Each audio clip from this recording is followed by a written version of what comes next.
slightly bruised.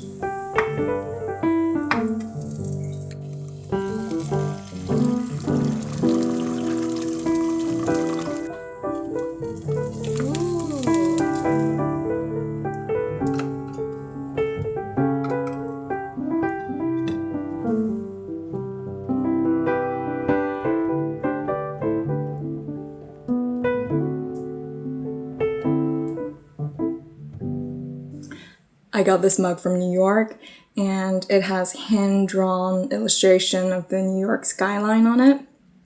Like Brooklyn Bridge, Grand Central Station. I'm obsessed. And also it's slightly curved on top, so it's like perfect for your lips, if that makes any sense.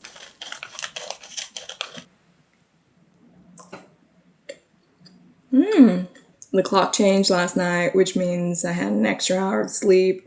But the depressing news is that sunset before 5 every day for a while now.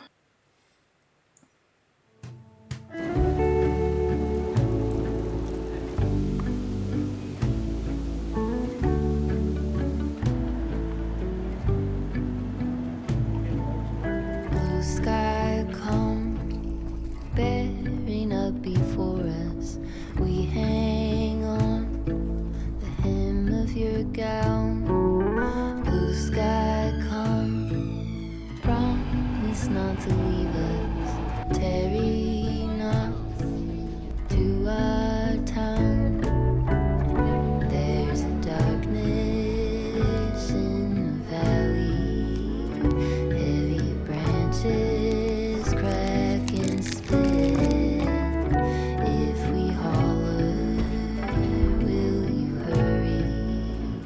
Can you hear us through the wind? Blue sky come, dancing in between us. Take us up, lay us down. Blue sky come, promise not to leave us. Tarry not to our town.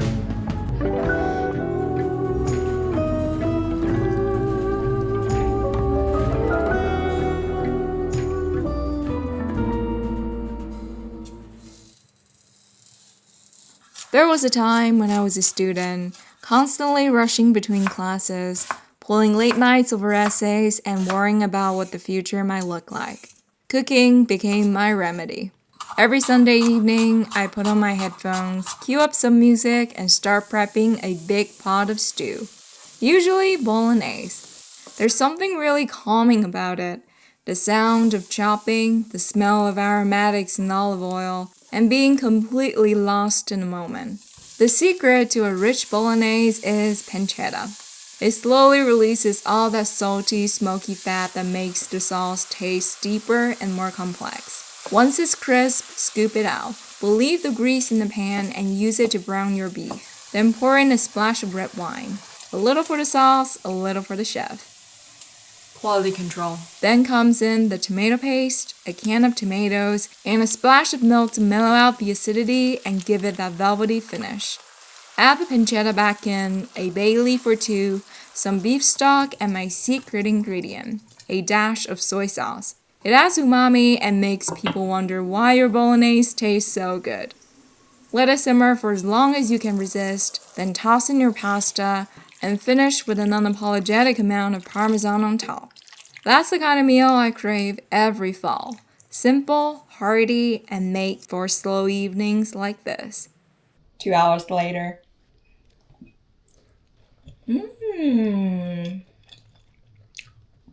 I was running out of time, so I only let the sauce simmer for half an hour.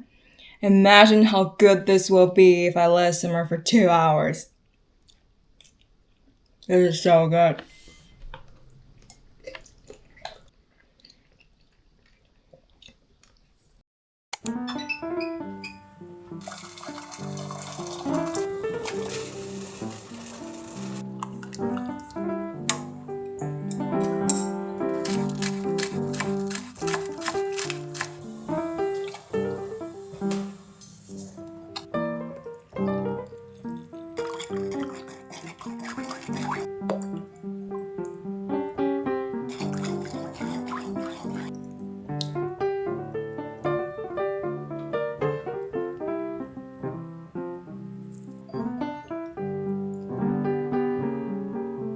This is my 10-minute super lazy udon. I also added some sliced beef, an egg, lots of green onion, and sesame seeds.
Rice is cooking now, and I'm going to make a Japanese curry tonight. A little throwback to my student days. I know curry originates from India, but my mind always goes straight to katsu curry. It's sweeter, milder, and more familiar. It's also fascinating when you think about the history. British colonists brought a simplified version of curry from India to the UK and later introduced it to Japan in the late 19th century. Japanese cooks adapted it to suit local tastes, thickening the sauce, softening the spices, and over time it became a staple of Japanese comfort food. When I first moved out and started living alone, I didn't really know how to cook. For a while, I practically lived on curry. It was cheap, easy, and endlessly comforting. A dish that never failed to make my small studio apartment smell like home. And now you add the secret ingredient, dark chocolate, and some soy sauce. When dark chocolate melts into the sauce, it gives the curry that silky texture and a deeper, more complex flavor. Just like how Italian nonnas add chocolate to their bolognese for richness. It's warm, cozy, and pairs perfectly with rice.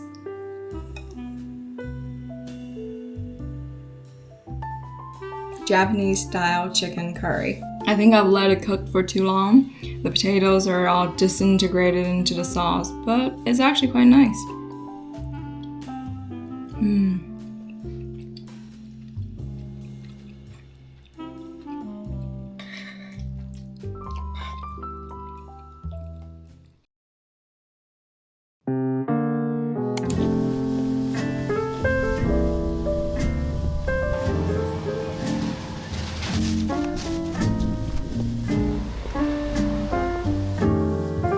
I got a fresh loaf. It smells so good.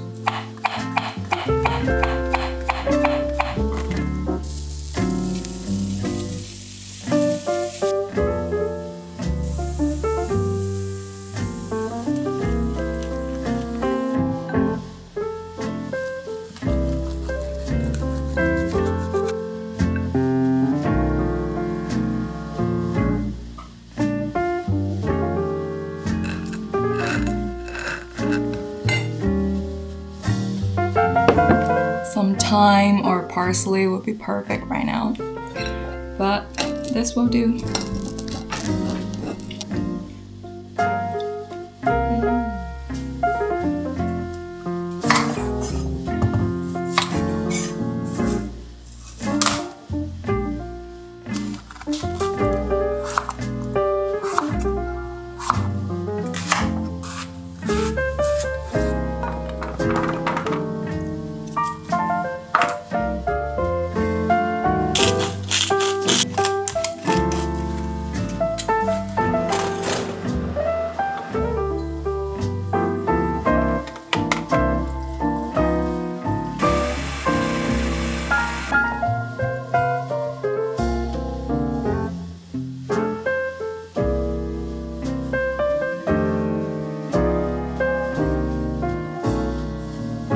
It is soup season after all. I made potato leek soup and I've made parsnip leek soup. So I thought, why not making it with butternut squash? And it turned out so good. I honestly think this might be my favorite. The squash just made the soup so sweet and flavorful, and roasting the veggies add that really nice touch of smokiness. It's just so simple and so autumnal. Yeah.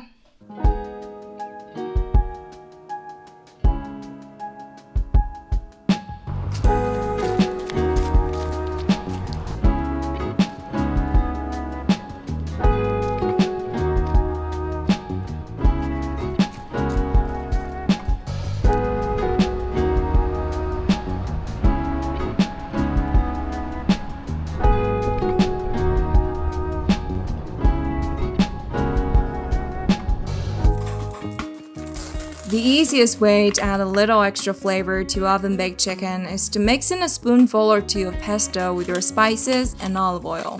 The extra fat and salt in the pesto will help the chicken thighs stay tender, juicy, and beautifully golden as it roasts. To go with it, I made a quick fennel and apple salad. Remember to use the mandolin to shape the fennel and apple paper thin so that they absorb the vinaigrette better and keep that delicate crunch. You have to be very focused at the end to not cut yourself.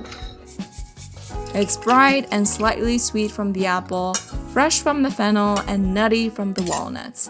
A light but perfect autumnal dinner.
For dinner, I decided to bring the leftover rice from a few days ago back to life by turning it into ochazuke, a simple, comforting Japanese home-cooked meal.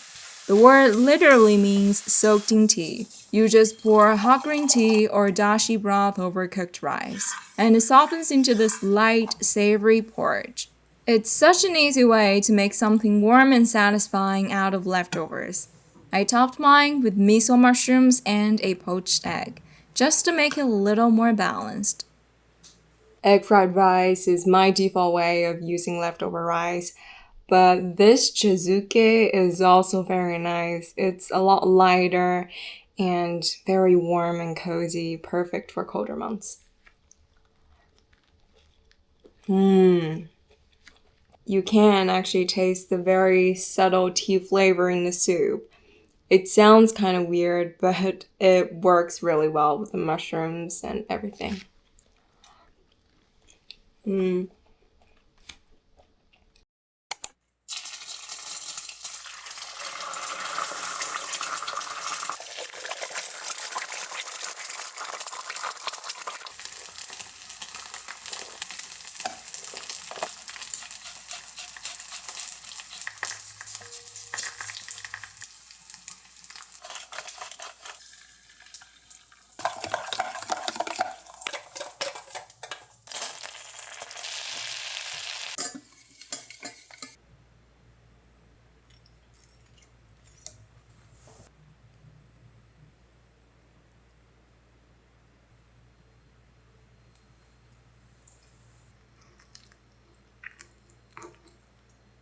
This is such a great idea to use fried eggs rather than poached eggs and Turkish eggs. It's more flavorful and it saves time.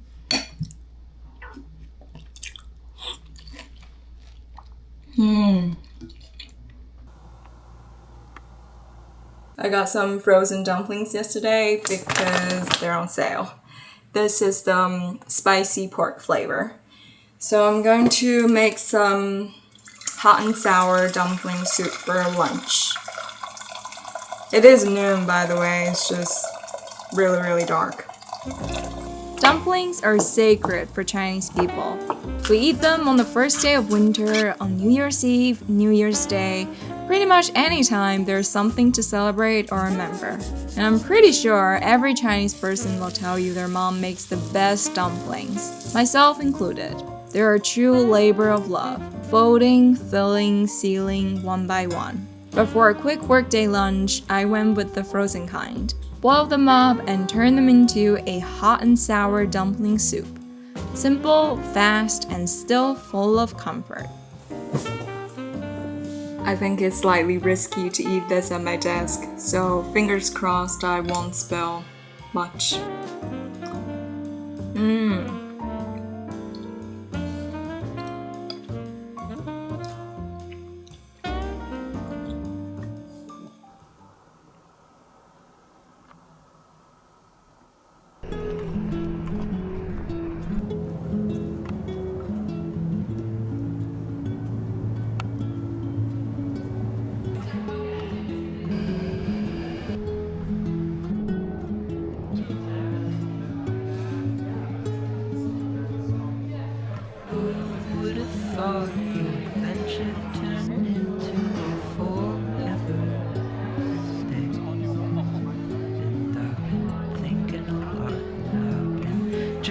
Myself don't drink. You used to live within the clouds, yet still somehow I'd stay grounded for more than 5 years.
This is the cheat code, a pho soup seasoning I got from Amazon.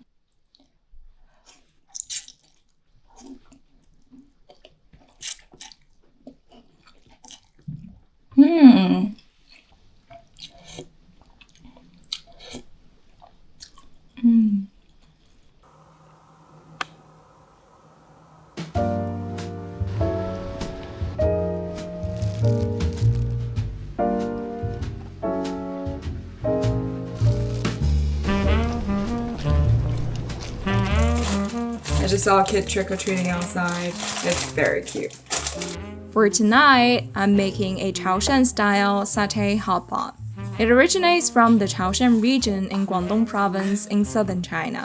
And it's nothing like the fiery, numbing Sichuan version that most people think of when they hear hotpot. The base starts simple, a clear, umami-rich broth made by simmering beef bones for about an hour. While that's bubbling away, I start to prep the veggies. Daikon, Chinese cabbage, and enoki mushrooms are my go-tos. They soak up the flavors so beautifully and balance all the richness from the meat. Once the broth is ready, I then stir in a pack of Chaoshan-style satay sauce. Thick, nutty, and deeply savory. And of course, no hot pot is complete without the dipping sauce. Mine is a mix of sesame paste, satay sauce, soy sauce, and a few aromatics. The heart of a Chaoshan hot pot is always the beef. Traditionally, locals use freshly slaughtered beef, sliced by hand, each cut chosen for a different texture. But for a home-style version, high-quality sliced short rib, flat iron, ox tongue, and some handmade beef balls are already a feast. Oh my god! When it's ready, you just swish the beef through the hot broth for a few seconds so that they stay tender and juicy. Even though I think hot pot is for every season, but there's just something about having it on a cold fall evening. It warms you up from the inside out.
I hand kneaded this for half an hour last night. This better be good.